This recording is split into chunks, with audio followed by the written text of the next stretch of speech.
recordemos que en las guerras, en la antigüedad, sobre todo del 1500 hacia atrás, las balas, por ejemplo, iban mucho más lentas. Después se le incorporó velocidad a las balas. Sí, claro. No solamente que iban lentas, sino que tenían poco alcance. Sí, poco alcance y lento. Me acuerdo para matar a alguien necesitabas estar a 50 centímetros de esa persona. En los Juegos Olímpicos, sobre todo en la carrera de los 100 metros, en donde siempre lo ganan los negros, angoleños, los keniatas, los negros. Tienen esa prestancia, aptitud para correr más rápido. Le ganaban en la bala. Tiraban un tiro hacia arriba y llegaban antes de que caiga al piso, o si lo tiraban en línea recta, llegaban antes que la bala. Llegaban antes que la Eran bala. lentas las balas. Sí, sí. Después, bueno, se puede mejorar el armamento. Claro, porque no usaban la pólvora, porque le inventaron después los chinos a la pólvora. Sí. Usaban lo que nosotros conocemos, la cevita, ¿no? Entonces, las balas eran extremadamente lentas. Las armas de fuego tuvieron un poder letal recién hace, ¿cuánto? 30 años, 40, por ahí, como mucho. Sí. ¿No? Hola chicos, qué bien San Martín. Ahora este presidente libertario se fue al pasto, che. O en todo caso, al yuyo o al yuyito. Claro, por supuesto. Sí. Y otro audio ilustrativo seguramente de El Bachi. Hola Urice, yo tengo un poco estudiado el tema del calibre de las municiones y la potencia, los metros por segundo y todas esas hierbas. En los arcabuces antiguos, sí, capaz llegaban cerquita las balas, pero eran esféricas de plomo, esféricas para que tengan dirección, ¿viste? Y tenían un calibre muy importante. Vieron que el calibre 45 es una bestialidad, ¿no? Es el arma más grande que hay. De que tenía la policía. Ahora la banca tiene un arcabuz o mosquete del tiempo del 1600 al 1700 tenía un perdigón, una única bala de 2 centímetros de diámetro. Es una bestialidad, una monstruosidad. Calculá vos, por más lenta que fuera, te destrozaba esa cosa. Claro, te mataba por el peso. No, sí. Te aplastaba. Te aplastaba la bala. Te aplastaba. Y lo carísimo que salían las balas. A veces se compraban los armas o las armas. Sí. Y les armas, vamos a decir para ser exclusivo, les armas. Y tenían un solo tiro, una bala, por lo caro que estaban. Por lo caro tenían que aprovechar. O sea, tenía capacidad el arma, la escopeta, lo que sea, el fusil, el arcabuz, para meter más balas. Pero la gente no podía comprar. Sí. No podía comprar balas por lo caro que salían. Estaba buscando cuándo fue la primera vez que se oyó el concepto o se calculó la velocidad de la luz. Es en 1676. En 1675, un año antes, prendían una vela y esperaban como 10 minutos hasta que se esparza la luz. Claro. Claro, porque la velocidad de la luz también ha ido cambiando con el correr del tiempo. Fue cambiando, antes era mucho más lenta. En 1676 se descubrió la velocidad de la luz y a partir de ahí surgieron cosas. Claro, recién cuando se inventó la electricidad, el foco, esta dilema que hubo entre Tesla y Edison y Copérnico, claro, como dijiste, ahí es cuando empezó a modificarse la velocidad de la luz. Ni hablarte después cuando se inventaron las pilas para las linternas. Porque que ahora la compró Elon Musk. Que ahora las compró. La velocidad de la luz la tiene él. Claro, él tiene la propiedad intelectual de la velocidad de la luz. Porque, bueno, las linternas tuvieron un problema, el que inventó la linterna, de que la linterna fue inventada en 1680. ¿Qué pasó? No fue recién hasta el siglo XIX que inventaron la pila. Imagínate, fueron 2-3 siglos sin saber cómo usar la linterna. No tenía ni idea. Y esa persona no sabía cómo, bueno, tengo este invento, pero no sé cómo alimentar, darle energía para que funcione la linterna. No tenían por ahí cierto rendimiento colocándole luciérnagas o bichitos de luz, pero no era lo mismo, lo mismo. Bueno, en 1592 Pierre Gassendi fue el que descubrió la velocidad del sonido. Sí. Antes de esa fecha era otra. Se sentaban dos personas a conversar a 1 metro de distancia y el sonido que uno producía a través de las cuerdas vocales demoraba mucho más en llegar. Es como que hablaban con delay. Sí. No sabían que existía el delay, tampoco se no tenía un nombre. Conocían el concepto de delay, así como no se conocía la palabra bullying. Antes te decían de todo, pero no existía ese concepto, así como tampoco existían los gays. En esta fecha, o antes de 1592, no existía el concepto de velocidad del sonido. Entonces hablaban de persona a persona a 1 metro de distancia y se escuchaban 5 minutos después. Claro, por ejemplo, así pasaba en 1592. 1592. Hola, ¿cómo estás, Cristian?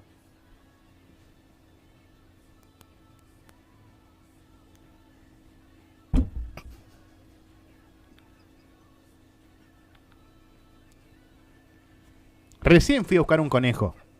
Te respondí la pregunta que me habías hecho anteriormente. Hace 10 minutos, recién llegó la otra. Y ahora tengo que esperar 10 minutos más para que me llegue la otra pregunta. Así, dile ahí. Horrible. Por eso, fíjense ustedes que el mundo avanzó de golpe en el siglo XX. Avanzó de golpe. Las innovaciones tecnológicas avanzaron de golpe en el siglo XX. ¿Pero por qué? Porque se modificó la velocidad del sonido y la gente se pudo comunicar mejor. Obviamente. Vinieron las 2 revoluciones industriales que nos ayudó un poquito a avanzar, pero el siglo XX fue el gran despegue tecnológico de este planeta, de la raza humana. Y justamente eso, porque fue creciendo la velocidad de la luz y la velocidad del sonido en todos Obviamente, estos últimos siglos. ¿No? Esos fueron los grandes avances de la humanidad. Mirá el otro caso que nos dice Leo, que primero las balas las tiraban con boleadoras. Claro, las primeras armas fueron así. Sí. O sea, estaban las boleadoras de por sí, boleadoras, que cumplieron una función. Después pasó a ser nunchaku, pero solamente los podía manipular Bruce Lee y algún otro nomás. Sí. Y después se le ocurrió a alguien la idea de revolear una bala a través de la boleadora. Sí. Así fue el orden cronológico de esta arma. Claro, de las armas de fuego que de fuego, no eran armas de fuego en ese no, momento. No, eran armas de... A ver, ¿qué más dice acá? De arrojo. El nene. ¿Sabían que hasta hoy día está en disputa quién es el dueño del descubrimiento del equilibrio en bicicleta? Entre Francia e Inglaterra se disputan quién es el dueño de haber descubierto el equilibrio en bicicleta. ¿Pero qué me contás? Ese es un muy buen dato para este programa. Porque lo que pasaba antes... Lo que pasaba antes de haberse descubierto el equilibrio. Claro. Y la gente andaba errante, se caía todo el tiempo. Totalmente. Sí.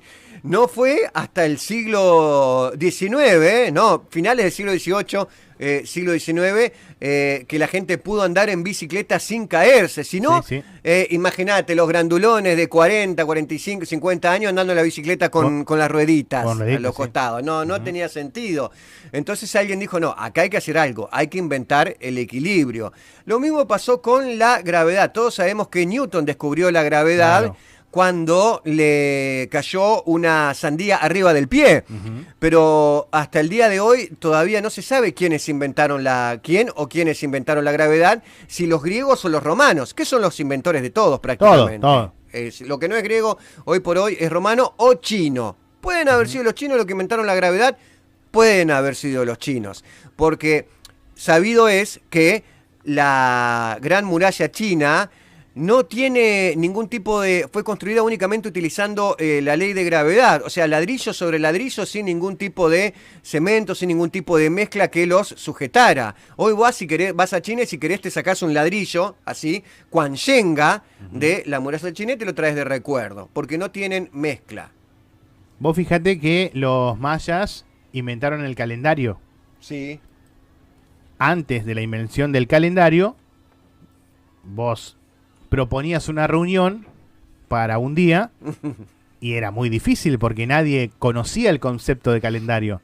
Nos vemos, ¿cuándo? El martes 15. Y bueno, y a veces uno te caía el 2, el 1, el 4, el 18. Sí. Y no se podía concretar una reunión, era muy difícil. No. Tenían que lidiar con ese tipo de problemas que ahora no los tenemos. Y no les damos importancia porque lo tomamos como algo cotidiano. Algo lo naturalizamos. Normalizado. El calendario lo naturalizamos también como... El calendario, el reloj, que fue inventado por Casio.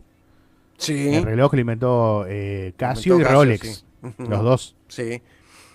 Que ambos se atribuyen para sí mismos la invención del reloj. Hay una disputa legal todavía. Sí. Vos vas acá a la fiscalía hablás con Bruno Monzón y me dice, mirá, todavía tenemos este tema que no podemos resolver de la disputa por la creación del reloj entre Casio y Rolex. Y si no lo podemos resolver, y bueno, y todavía están ahí. Sí. Han ido hasta varias ahora veces, no se sabe. Han ido a declarar varias veces Mario Tizoco, cansado de ir al juzgado. Está repodrido. Y en nombre de Casio, y Escatolaro en nombre de Rolex, ¿no? Hicieron careos, todo. Se hicieron careo entre los dos y no hay... Decía, a ver, tirame las agujas, le decía uno al otro. Sí. Y así están hace años. Sí. Ya digamos que... No se quieren entre los... No, se odian. Son Montesco y Capuleto. Sí, prácticamente. Así son Batman y el Guasón. Facciones enfrentadas. A ver qué es lo que dice Leo. Dice, hasta hoy en día es caro tener armas. Fíjense que la policía Entre Ríos tiene pistolas de hace 80 años. Claro. Y Agus nos dice lo siguiente. La muralla china no tiene varilla, como muchos pavimentos de acá de Chajarí. Tiene razón, sí, Agus. Sí. La muralla china la mandó a hacer un descendiente me sale, ¿no? Un antecesor de Boniano, ¿no? Un boniano chino, hace muchos años. A ver qué dice el nene. Pero claro, por eso es que el misterio de las pirámides de Gizeh, con piedras de 60, 80 toneladas entre medio a 100 metros de alto, era re fácil porque flotaban y dos negros solo la ponían en su lugar si no existía la gravedad. ¿No ve que cuando la inventó Newton, cuando la descubrió Newton, ahí empezó a haber gravedad y se afirmaron contra el piso las cosas? Es muy buena la que tira el nene, es muy buena. Me gustó esa teoría, ¿sí? Sí. Claro, todo encaja. Las pirámides, claro, las pirámides para que quedaran constituidas como tal, por este problema que tenían de las piedras que flotaban, estaban sujetadas con cuerdas. Las pirámides las tenían que sujetar con cuerdas, las piedras tenían que sujetar con cuerdas para que no se volaran las piedras. Era todo un tema, era todo un dilema. Hasta que después llegó la gravedad y ahí instaló todo. Ahí quedó todo, sí. quedó todo piola. Tenían el dato de que podía llegar alguien podía llegar a descubrir la gravedad y se apuraron a terminarlo antes de que inventaran la gravedad. Que descubra, que inventen la gravedad. ¿En qué año fue que Crescencio Riguera, en una pelota de cuero y gomera gigante, le apuntaron a la luna? ¿A este es de qué cantante? No sé. Sí, es una canción. Sí. ¿Es un tipo folclore o no? Es una canción folclórica así de los gauchos que los... La pelota de cuero. Pelota de cuero, sí. Sí, la pelota de cuero. ¿No es Mario Bofil? No, de Mario Millán Medina. Mario Millán Medina. Buenas tardes. Yo les quería decir que el fenómeno de los rayos se puede comprobar que la luz, en el fenómeno de los rayos se puede comprobar que la luz es más rápida que el sonido. Claro. Primero se ve la luz, el relámpago, y después se escucha el sonido, que es el trueno o el rayo. Claro, ahí vemos gráficamente lo que es el delay. Eso es el delay. Eso es delay. Estuvieron, no sé hace cuánto que están trabajando para equiparar las dos cosas. Para que sean en simultáneo. Imposible. Mira, la última prueba que hicieron fueron los chicos de la técnica, acá, a ver si podían equiparar, ¿no? Sonido y luz, sí. Manifestación sonora y manifestación lumínica al mismo tiempo. Y no hubo caso. No. La cantidad de chicos que se sacaron un pedazo de mano intentando probar ahí en la técnica hacer coincidir esto, pero no. ¿Cuán cierto, cuán falso hay de esto de contar desde el momento en que uno ve el relámpago a que escucha el trueno, es la cantidad, es la distancia a la que se produjo, a donde cayó ese rayo? Claro. ¿Cómo es la cuenta que hay que hacer? No sé cómo es la cuenta. Pero la más común es, bueno, ves el rayo y contás 1, 2, 3. Pregunto primero, ¿es esa la velocidad que tengo que contar? Suponete 1, 2, 3, 4, 5. Bueno, cayó a 5 kilómetros de acá el rayo, que vos lo viste el rayo. Al norte cayó al norte, pero ¿a cuánta distancia? Porque todos los rayos parece que caen cerca. De la misma manera que todas las veces que uno ve el arco iris acá, parece que naciera en la escuela agrotécnica. Presten la atención, la próxima vez que haya un arco iris van a ver que nace en la escuela agrotécnica. Bueno, o en Villa. Ese cálculo lo inventó Pácera. Pácera lo inventó, sí. El tema Maestro Pácera de Mocoretá. El tema de cuánto tiempo pasa desde el destello hasta el ruido. Claro. Él lo sabe hacer. Sí. Ah, él lo sabe hacer. ¿Lo sabe hacer o sí lo inventó él? Claro, está diciéndome que lo inventó él. Bueno, acá dice calendario, no tenía el profe de historia que tenía que hablar en el acto de la plaza el feriado pasado y como no tenía calendario nunca llegó, o sí llegó pero se fue. Llegó cuando no había nadie. ¿Qué pasó ahí? No tenía ese dato. Bueno, pero yo lo que necesito saber es esto de saber a dónde cae un rayo, teniendo en cuenta a cuánta distancia, cayó el rayo que viste que después sonó el trueno. Ojo, ese trueno que todos escuchamos, ¿realmente pertenece al rayo que unos segundos o minutos antes vimos? ¿Cómo saber eso? ¿Cómo tener esa certeza? ¿Cómo sabemos que no es un trueno que pertenece, un sonido que pertenece a un rayo anterior aún? Lo cual echaría por tierra muchas teorías. Eso pasaba, como lo estuvimos mencionando, antes de la invención de la velocidad del sonido. Antes de que se inventara el sonido. Y de la velocidad de la luz. Claro. Vos escuchabas un trueno que podía haberse debido tranquilamente a un rayo que cayó hace un mes. Sí. Se descolocaba porque como no existía la velocidad de la luz ni el sonido, podía pasar cualquier cosa, está todo desordenado. La naturaleza está desordenada. Sí. Naturaleza. Ahora se ordenó bastante. Hay cosas un por poco, ordenar. Pero viste que no está del todo desordenada, no todo del todo ordenada. Sí. Dice, los gauchos fueron los antecesores del famoso cohete a la luna del 69, claro, era lo que estábamos diciendo. Y Lisandro que nos dijo esto de la luz, el rayo, el relámpago, el sonido, que nos quería preguntar si sabemos qué es más rápido, la luz o el pensamiento. Gran pregunta que se viene planteando la humanidad hace muchísimos años. Depende qué pensamiento. Depende qué pensamiento. Y si es un pensamiento relacionado con la luz, ¿qué es más rápido? ¿El pensamiento o la luz? Y es medio una paradoja. Asociamos que uno tiene una idea con el gráfico de el foquito encendiéndose arriba de nuestras cabezas. Sí, eso es idea. ¿No? Eso es una idea. Una idea, obviamente, un pensamiento. Entonces, como dijo, porque, y eso es lo que hay que develar. En la técnica había un profesor que contaba que un viejo quiso cargar una batería con un rayo mediante un barrilete. Bueno, eso pasó. ¿Eso pasó? Sí. Ajá. ¿Cuándo pasó eso? Y lo que pasa es que antes no existía la cocina para poner las pilas. Viste que vos ponés las pilas en la hornalla. Para se recargan, sí, se recargan. Y bueno, la única fuente que se le ocurrió a esta persona es a través de un rayo. Puso un pararrayo en un barrilete para que el rayo caiga sobre el barrilete y esa energía caiga sobre la batería y la recargue. Claro, claro. Y ahí fue la invención de las baterías recargables. Claro, y ahí está el secreto para viajar en el tiempo, de acuerdo a lo que nos enseñó el profesor Emmett Brown, ¿no es cierto? Claramente. Un rayo que cae y genera una carga voltaica fortísima. Y acá responde Lisandro, que es... si es más rápido la luz del pensamiento, la diarrea, porque no da tiempo para pensar ni aprender la luz. Sí. Y leo que, bueno, más o menos por ahí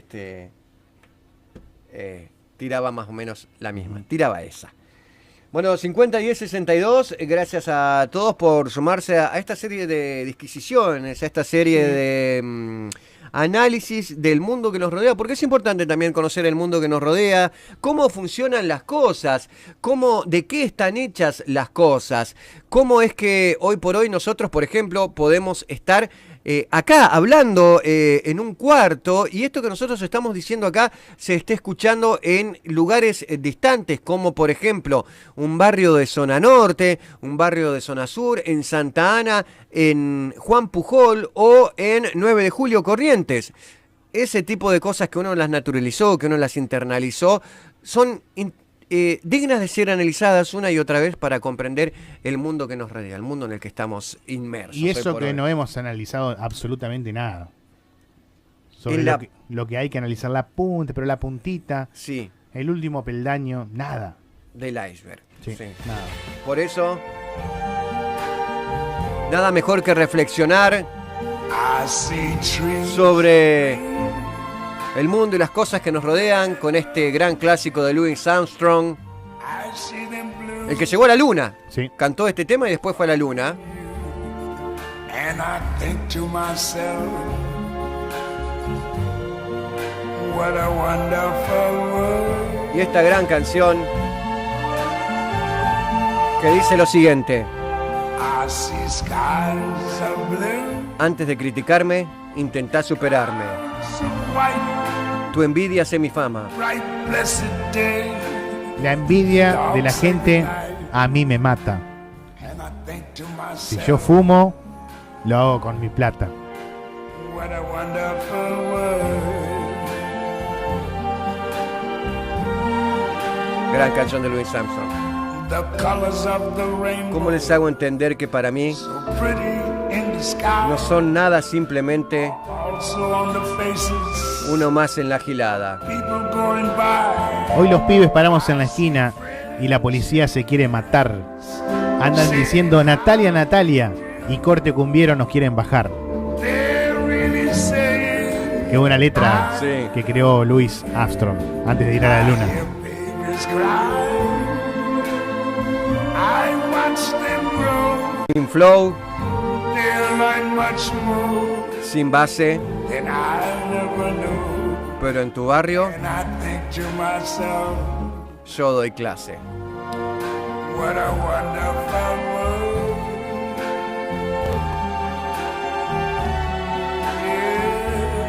Yes, I think to myself,